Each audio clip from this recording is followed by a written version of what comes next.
loves chocolate chip cookies and everyone loves cake. Let's smash them together into a chocolate chip cookie cake. This is naturally gluten-free and super healthy because what we're going to do in here for the fat content is white beans. Any bland white bean, like a chickpea or a white bean, would work for this. You'll never know it's in it. We're going to put pretty much everything into our food processor. So we'll start with the beans. A cup of quick oats. You could also take rolled oats and just pulse them down a little bit. A cup of dates. These are nice and squishy and soft, but if they're hard, just soak them in hot water for a few minutes before. 3/4 of a cup of plant milk of your choice. And then we have 2 teaspoons of baking powder, half a teaspoon of baking soda, and 3/4 teaspoon of salt. Teaspoon of vanilla. And then here I'm using a ripe banana. You could also use a half a cup of unsweetened applesauce.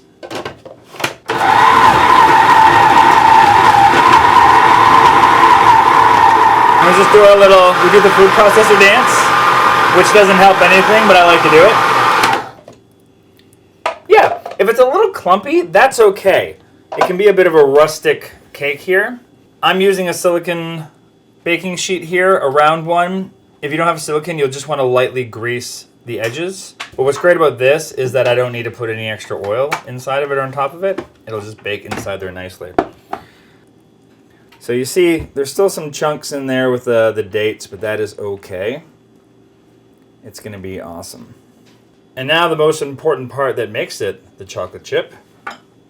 Dairy-free chocolate chips. I got about a half a cup in here. At this point, if you wanted to add some nuts or anything else, this is a good time to do it. If you want to cut down on the sugar and you don't want to have chocolate chips in here, this is also amazing with just dried fruit. The trick with this is just to get a nice flat mixture across so it bakes evenly throughout. We're going to bang the pan real quick. So that helps to flatten it all out and makes it nice and even. We're going to bake this for 35 to 40 minutes at 350 degrees Fahrenheit. So I let this rest for about 15 minutes before taking it out of the silicone mold, and it is good to go. So slice this up in, I like to do about 8 slices, but I mean, I'm not going to tell you how to cut your cake. You want to eat this whole thing in one bite, go ahead. But this makes probably about 8 servings for, a regular person who's cutting it up. Yeah, you get to see the chocolate chips inside there. It looks like a big slice of cookie, but who cares how it looks? Let's see how it tastes. It's creamy like a cake, but it's got that delicious soft cookie element to it. Not only is this a super healthy dessert, but it's packed with protein from those white beans. So you can eat this more or less guilt-free, even though there's chocolate chips in it. Yes. Yes, yes, yes.